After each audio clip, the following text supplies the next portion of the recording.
Much of the evening went the other way. It goes to Calvin Murphy on the right side. Murphy looking to shoot on Elliott. Goes up with a shot, misses the shot. The rebound finally comes down to Leon Williams for the Lions. Murphy not shooting for a good percentage tonight against this Lion defense. Murphy set a university gymnasium record with 47 points, but Wolf, Metz, and Dotson held him to a poor 13 for 40 from the field. Heyward was brilliant in a 2-minute stint guarding Calvin. The Lions, with their All-American McMillian scoring 29 and Walezik and Dotson starring, won 107-84.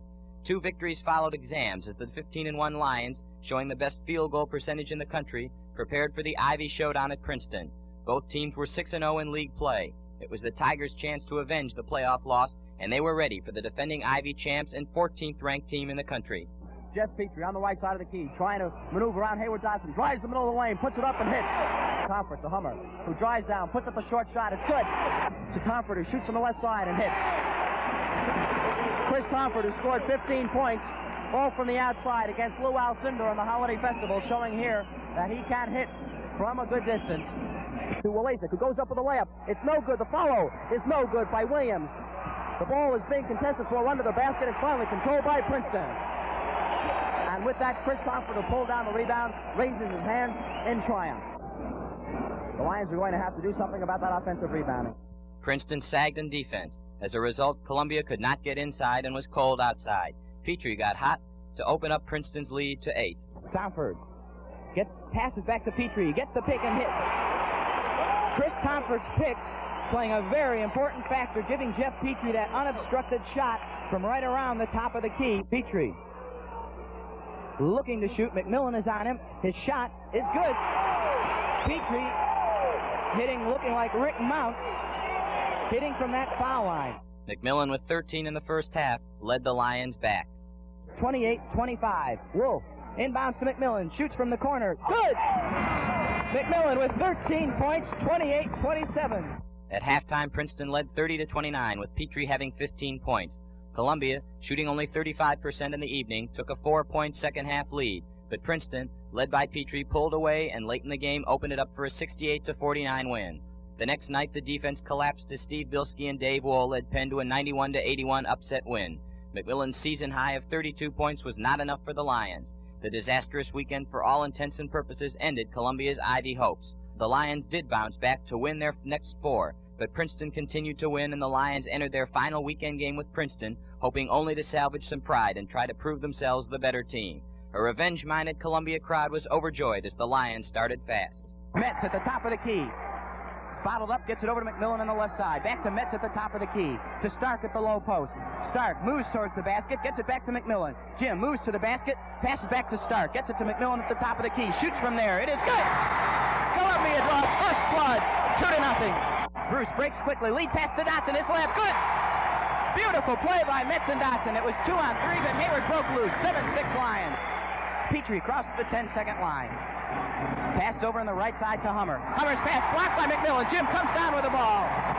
Over to Walezik. Roger with an anxious grin in his face passes to Metz across midcourt. Metz at the top of the key. Bounce pass to Stark. Stark turns around, falls down. Ball picked up by McMillian. Lays it in. 9-6 the Lions lead with 15-12 to go, and Pete Carrill is calling for a timeout. His team has not yet seen him, and now Bill Sickler motions a timeout. 15:06 to go, 9-6 Lions. Inbounds pass. Hummer gets it cross court, intercepted by Dotson. Dotson passes to Metz. The fans are loving it so far. Metz at the right side, back to Dotson at the top of the key. Heyward moves to his left, shouts out a play to the Lion offense. To McMillian on the left side. Underneath to Stark. Stark turns around, shoots over Tomford. Good! 12-7, the Lions lead. 5 points, that's bigger than any lead they had at Princeton. Inbounds pass to Metz. Metz at the top of the key, moves to his left. Bounce pass to McMillian on the left side. To Stark at the low post. George looking for Dotson, setting that pick now. But Princeton is able to recover nicely. Dotson looking to move around Sickler. Goes up for the shot. Good! Heyward Dotson hitting from 10 feet out. Makes it 15-9. The Lions lead with 12:25 to go. Petrie at the right side. Well guarded by Heyward Dotson. Gets it over to Tomford. Loses the ball over to McMillian. Jim slows it down, waits for his team. Gets it over to Metz across midcourt. Bruce moves to the basket. Laid up. Good! as he gets it into McMillan. Up court it goes to Dotson. Dotson across the midcourt line, speeding toward the basket. In the left corner, stopped up. Cross court to Metz, alone from 20. Jumper is in. Bruce Metz getting very hot. I don't believe he's missed more than one shot tonight. Metz is the Lions' leading scorer with 8 points. 8:11 to go, Columbia by 8. With the Lions up by 9 and moving well, a key play occurred. Bruce Vogel, left side of the lane, setting a pick. Hands to Walezik. Walezik behind the pick. Gets it up to McMillan. McMillan, offensive foul. A brilliant defensive play by John Hummer. We'll have to say that, Jim. As McMillan had his head turned, Hummer was able to get himself positioned where he knew McMillan would go. And McMillan, the Lion leader, is now in foul trouble. Columbia still led by 9 with 5:42 to go in the half, but missed free throws. Hummer and Petrie changed that. Hummer, left side of the lane, drives to the left corner, moves to the baseline, underneath, lays it in. John Hummer is really doing a job on Columbia in the last few minutes. Princeton has 11 seconds and a chance to go in front in the first half. The Lions lead by 1. Inbounds, it goes to Petrie, 10 seconds. Petrie into forecourt, 8 seconds. Petrie into the right corner, behind the pick, moves head of the key. Long jumper is in. 2 seconds, 1 second. Princeton goes to halftime with a 1-point lead. As they came back and came back strong. At halftime, WKCR asked Lou Carnesecca what he thought was the key to the game. Well, I think the key will have to be, can Columbia stop the inside game of Princeton, or can Columbia drive and try to get Princeton into foul trouble? This will be I would say, the turning point of this ball game. And of course, if Columbia can get out and get some fast breaks, I think they'll hurt Princeton. But Princeton is very, very strong. Both two great teams. Coach Carnesecca also compared Columbia to the previous year's team. Of course, you can never replace Newmark, but I'm impressed with their speed and their tenacious on defense. I think they've done a great job without the big man. I'm impressed tonight with the outside shooting of Metz. It's been marvelous. In the second half, Ivy scoring leader Petrie scored 21 of his 27 points as Princeton built a 9-point advantage. The Lions charged back to within 1 and missed a shot to take the lead. Soph Bill Sickler hit 4 pressure free throws as the Tigers ended Columbia's 24-game home win streak and took the Ivy crown 60-59. The next night, Columbia clinched second place and evened the score with Penn, defeating the Quakers 69-56 as Walezik went over the 1,000 mark in his last game. It gave Columbia a good but disappointing 20-4 season. McMillan, who averaged 20.4 points per game, again won the Haggerty Award, and among other honors was a U.S. Basketball Writers' first-team All-American selection. He and Dotson, who averaged 18.6, were All-Ivy, and Heyward broke his own field goal percentage record. Bruce Metz won the Joe Lapchick Scholarship, and Walezik, averaging 15.1 points, was honorable mention All-Ivy as the Lions again ranked high in many national statistics.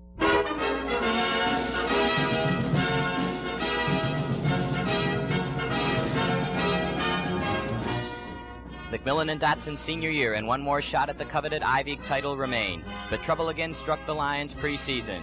Before the 1969 and 70 campaign could begin, Leon Williams, who in practice was looking like McMillan and Dotson, broke his foot. He never did quite regain his preseason form. Although the Lions started well, they eventually missed the scoring and rebounding which Leon potentially could have supplied.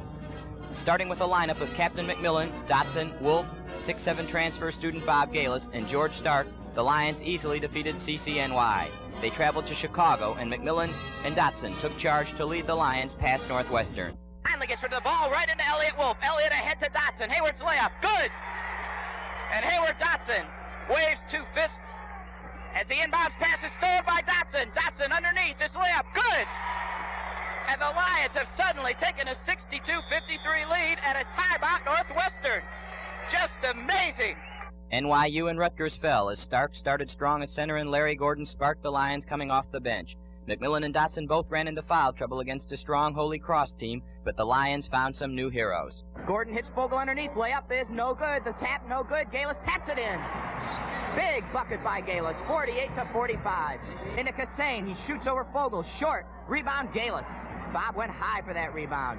And Galis playing his best game of the year so far tonight. Over to Larry Gordon. 12:43 to go. Gordon across midcourt.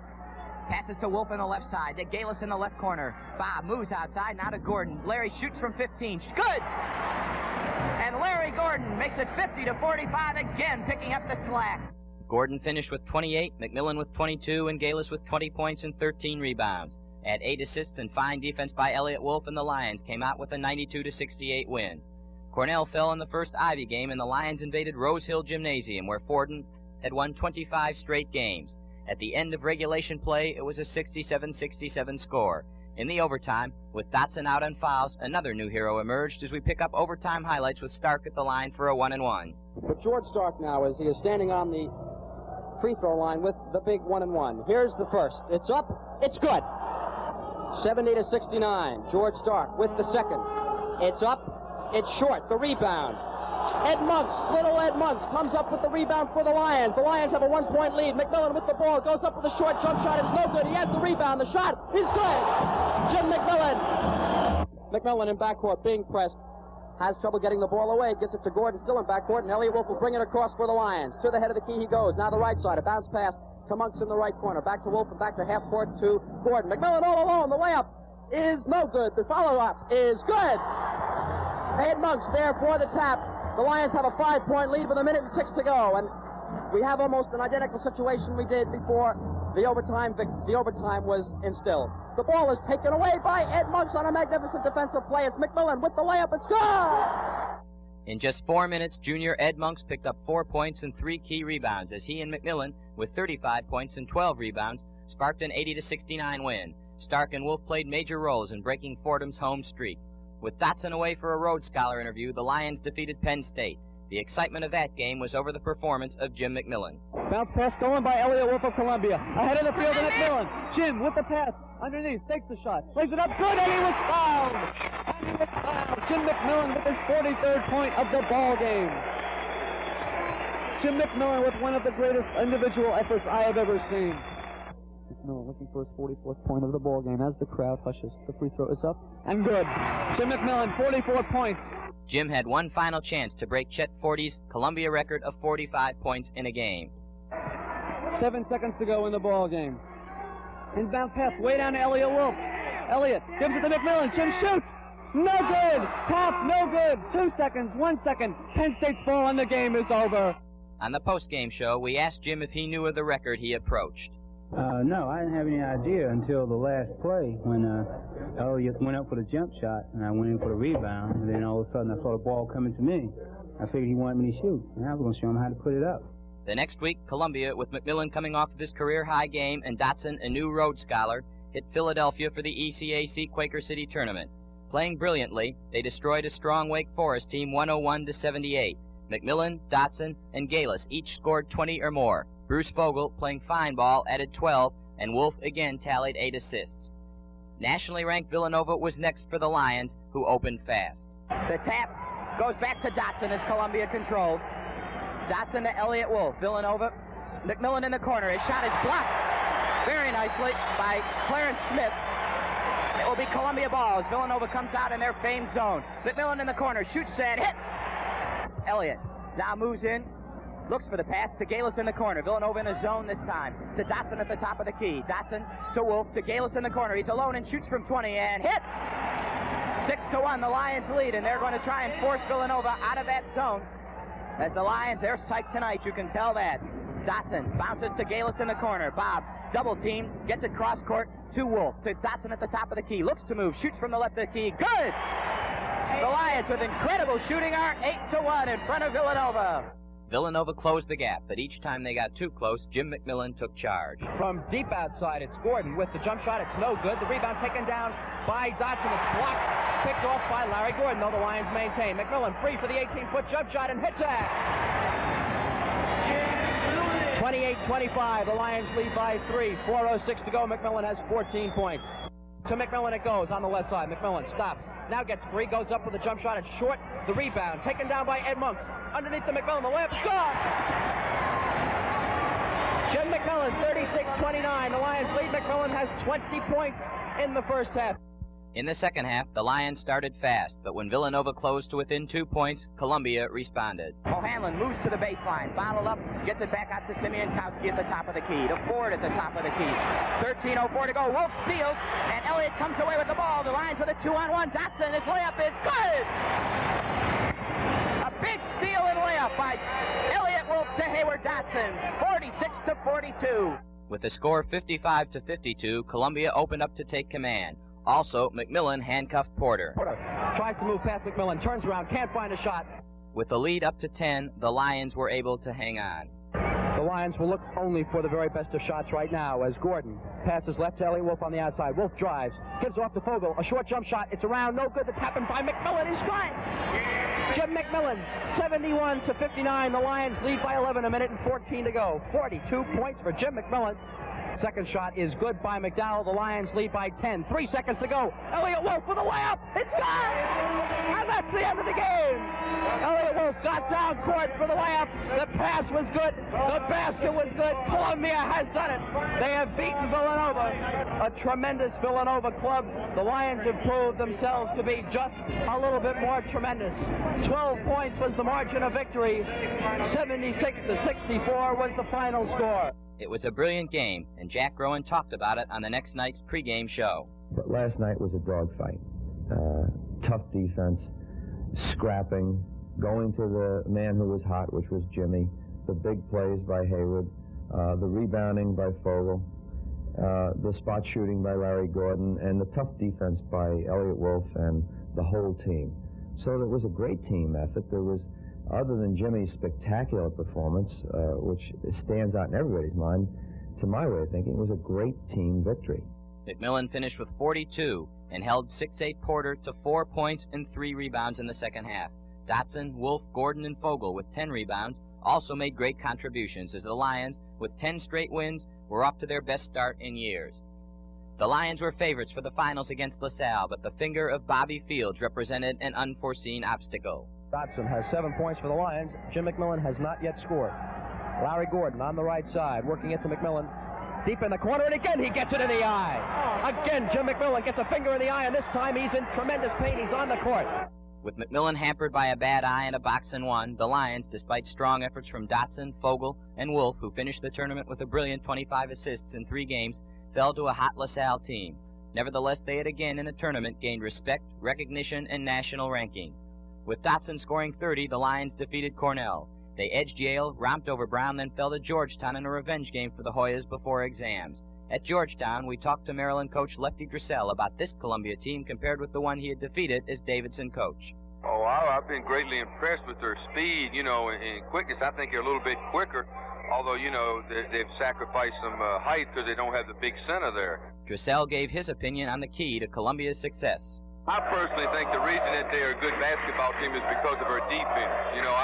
I'm a defensive coach, and I thought in the Eastern Regionals a couple years ago that North Carolina and ourselves and Columbia had the best defensive clubs. I said that before the tournament started. I didn't think much of St. Bonnie's defense that year, and I think it was proved out in the results. And I just think Columbia plays good defense. They box out good, and they get off the boards good, and they got a super player in McMillian. And I like Dotson. He's a great competitor. He's a whole lot like Wayne Huckle was for me at Davidson. He doesn't look real pretty out there getting the job done, but he's a great competitor. And so they have a fine ball club, and I'm sure that Penn and Princeton will have a tough time beating them.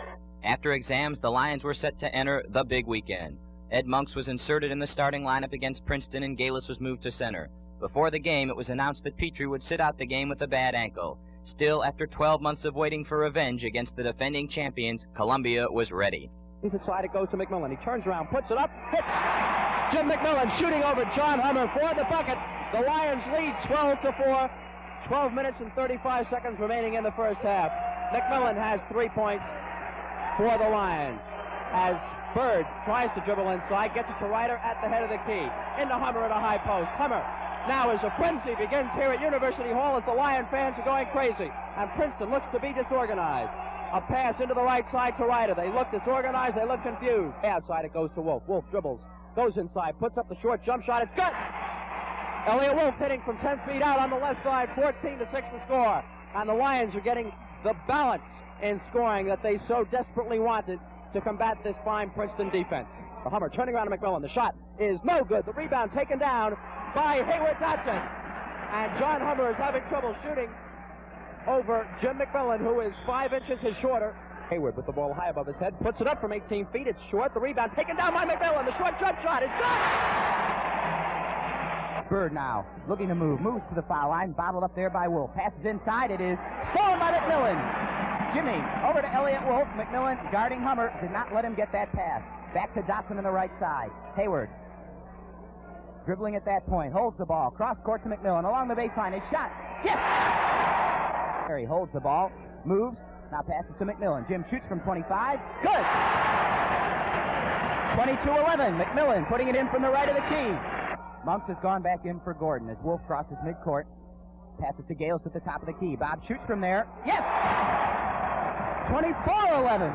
And Gales doing exactly what he was wanted to do at center. Pass to Hummer at the foul line. Hummer shoots from the foul line. It is no good. McMillan with a great rebound. Beautiful rebound by Jim. It's 26-11 as McMillan converts the second free throw. And Princeton calls a timeout. And the entire gymnasium comes to its feet with the Lions leading 26-11. After the first half, only the shouting remained. Armstrong, 40 seconds to Williams in the corner. Leon moves inside, layup, no good. Stark tap, good! Beautiful. 74-50. Columbia ball. Armstrong to Gordon, who shot from 30. No good. The buzzer sounds. Columbia has beaten Princeton by a score of 76-52. McMillan finished with 25 points and 16 rebounds. Dotson had 24, and Monks responded well in his one start in this team victory. McMillan and Dotson teamed to hold Hummer to just 10 points. The stage was set for the showdown with Penn. The young Quakers had come on strong, and both teams were 5-0 in Ivy play. Each started shakily, but Dotson was devastating and led the Lion surge. And Pennsylvania is off on their inside shooting, looking for the Lions as they couldn't get the rebounds. McMillan drives baseline. The shot is down! Morse trying to work against Galis at the head of the key, and he's called for pumping the ball. McMillan back to Galis at the head of the key, underneath the Dotson. A foul. Calhoun has 3 fouls. Corky Calhoun has just taken his 3rd foul, and Pennsylvania is in trouble in that department. McMillan looking for Dotson inside. Dotson working against Wool. The shot is round. Good! Heyward Dotson puts it in from 6 feet over Dave Wool as Calhoun has been moved off Dotson. 9-4, the Lions lead by 5, 14-23 to go. McMillan in front court with the ball, dribbling to the head of the key, now stops at the foul line. Goes up, fakes the shot, now goes up and hits!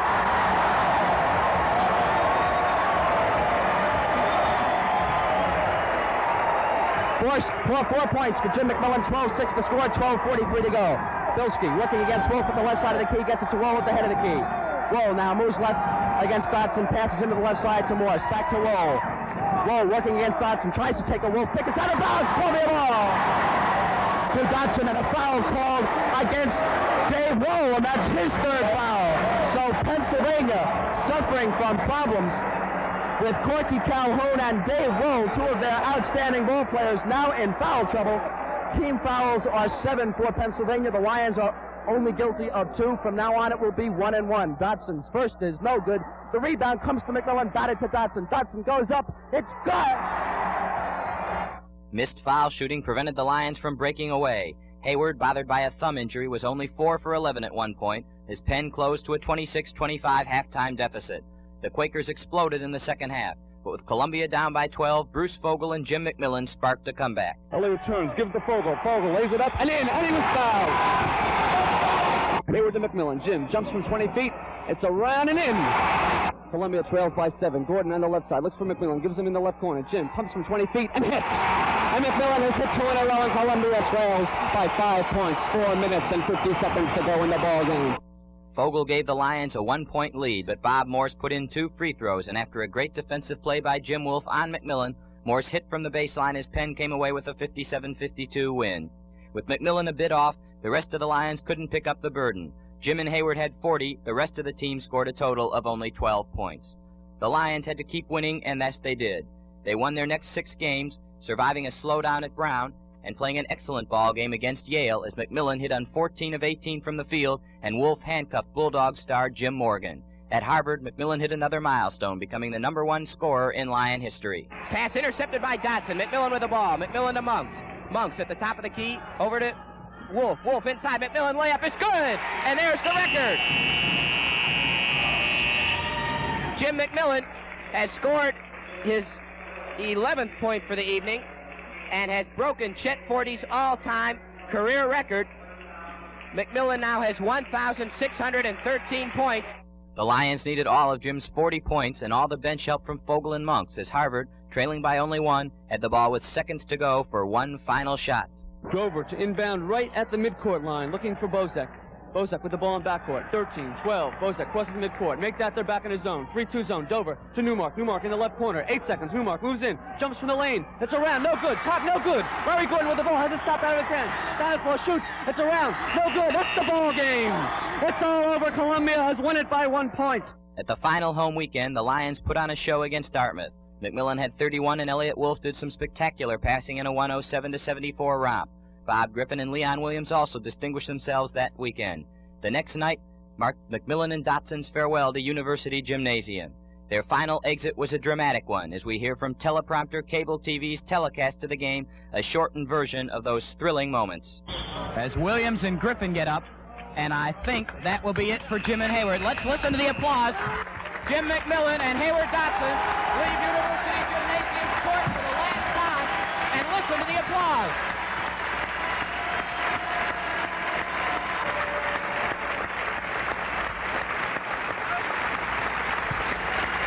Entire gym on its feet as a tribute to the great Jim McMillan and Heyward Dotson. Bob Galis finally takes the rebound. This is Williams as the crowd's still on his feet. Tapped by Ed Monks. And now the chant is beat Penn. The next order of business, and a great block by Williams.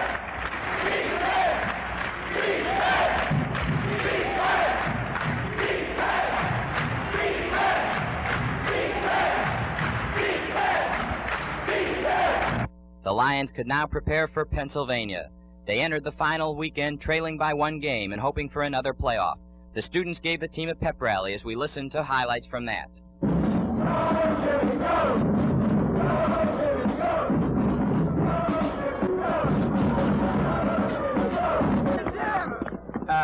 On behalf of the team, I would like to, thank you, cats, for showing up.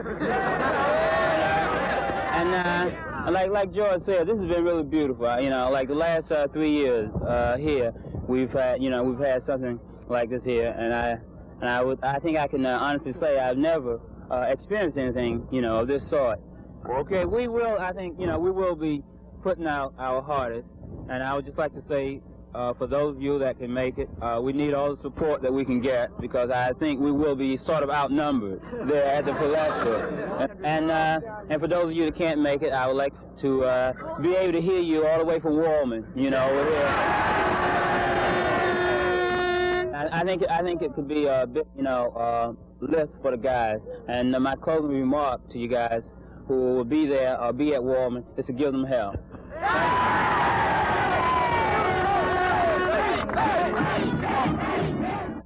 On the pregame show, Jack Rowan announced a new starting lineup as the Lions looked for the needed movement on offense. Starting lineup tonight, Howie, will be Bob Galis at center, Jimmy and Heyward at the forwards, and Griffin and Wolf in the backcourt.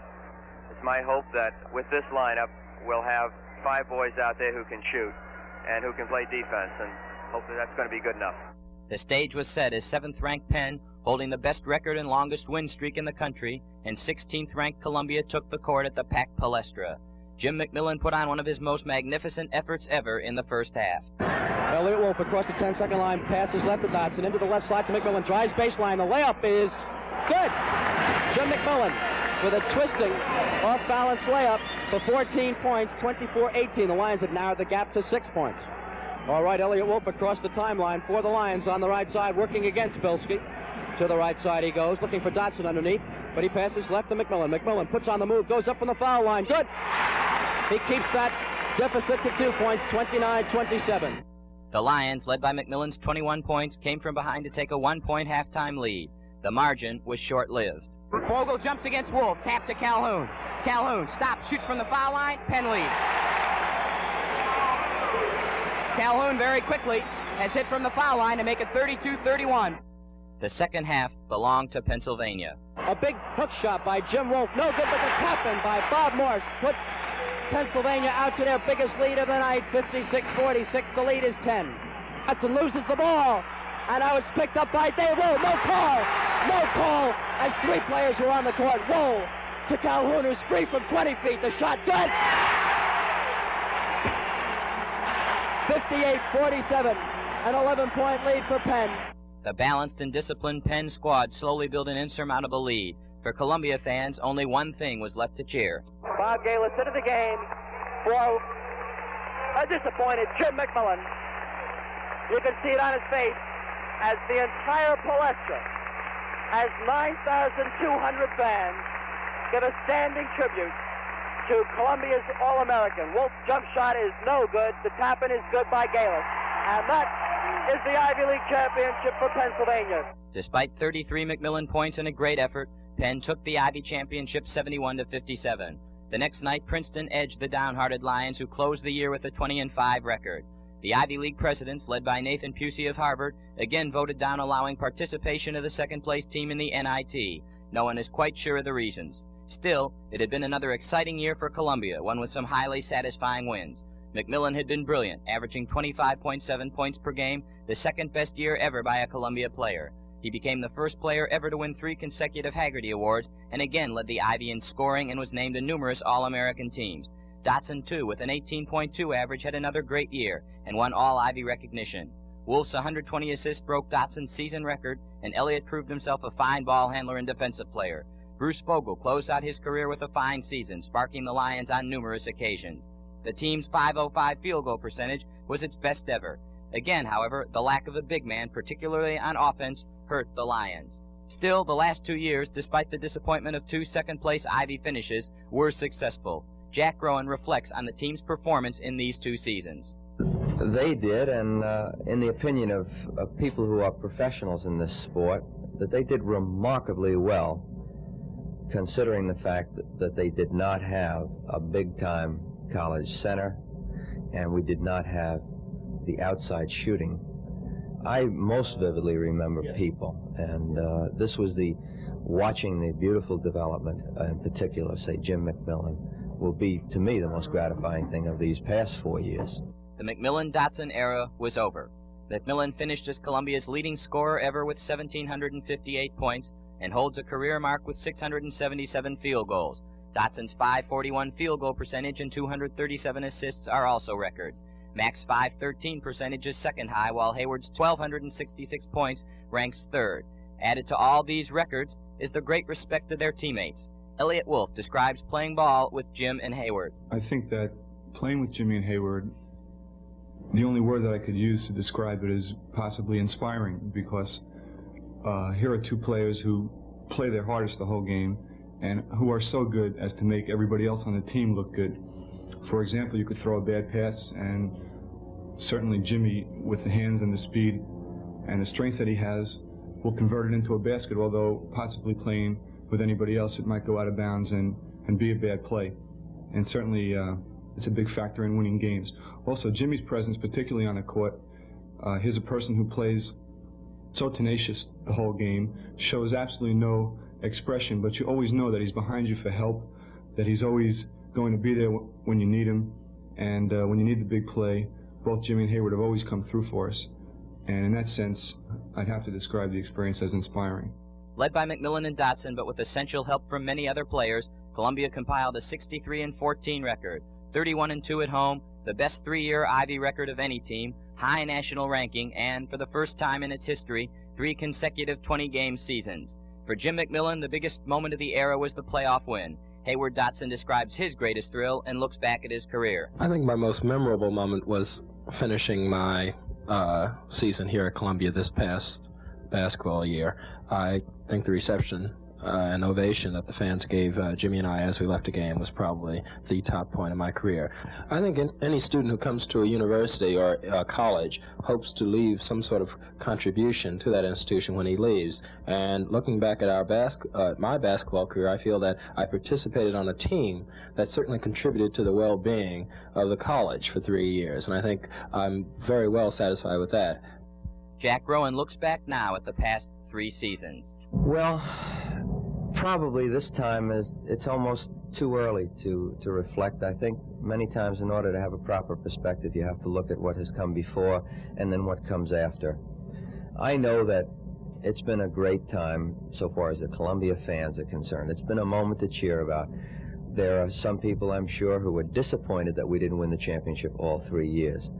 But I think there are a lot of people who are very happy that we were contenders for 3 years and that we were in the thick of it and that we were more than respectable, that we were a nationally ranked team, that they had something very wonderful so far as winning and losing to cheer about.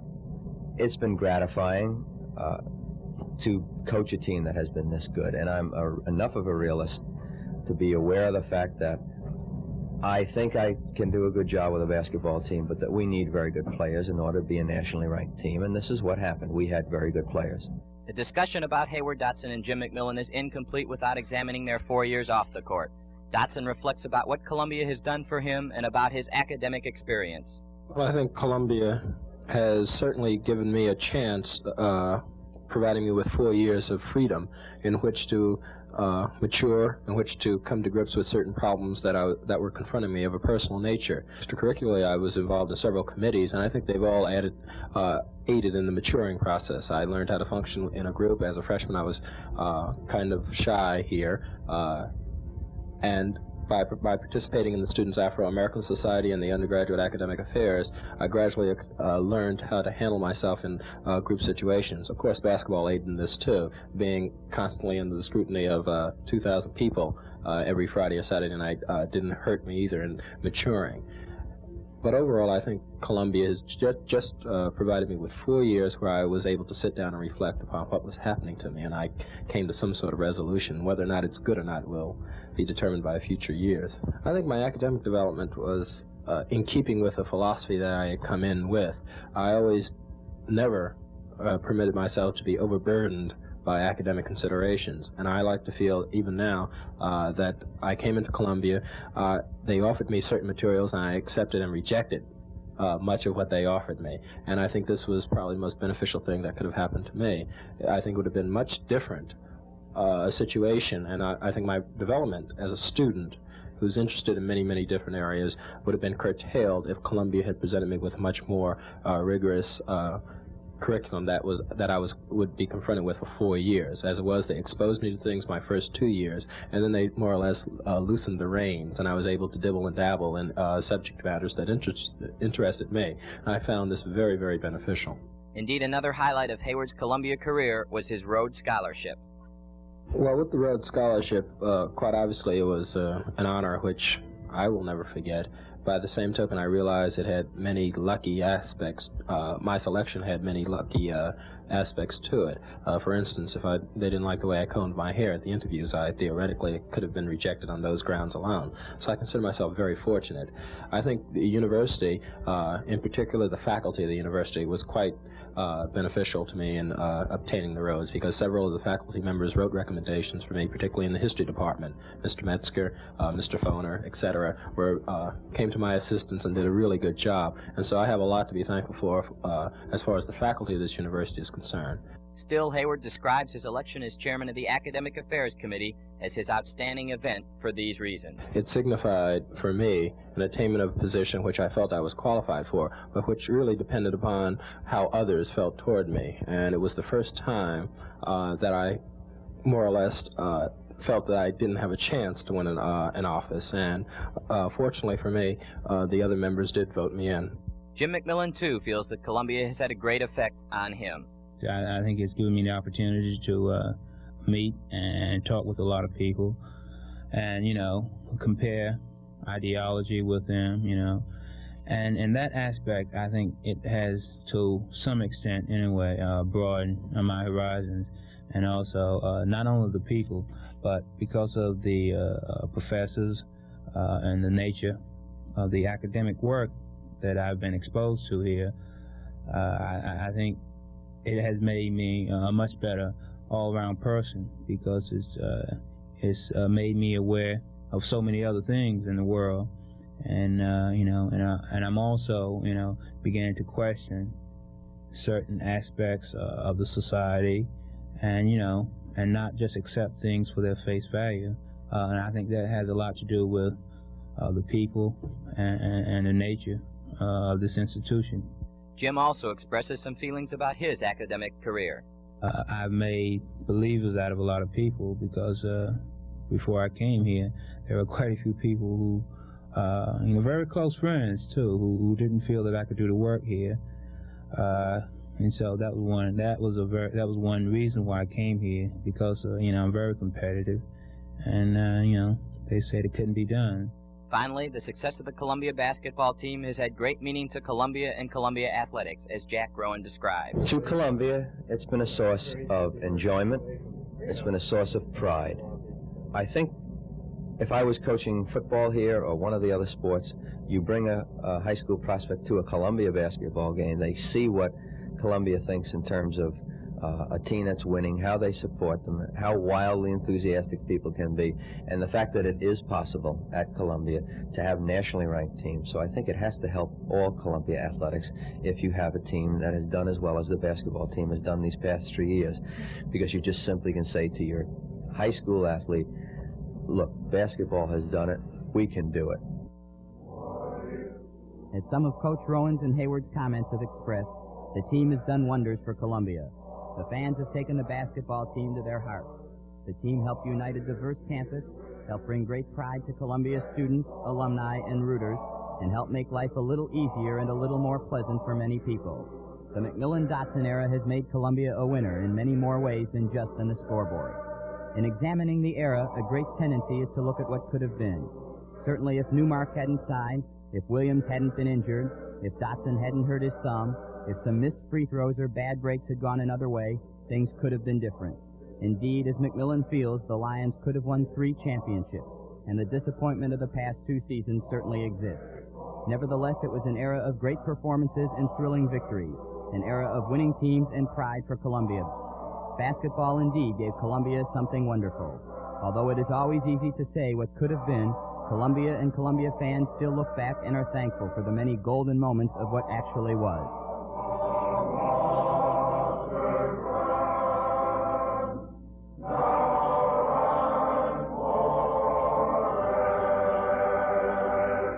And now, for one final time, Dotson steals the ball. He has the ball going in for the layup. Goes up for the shot. Good.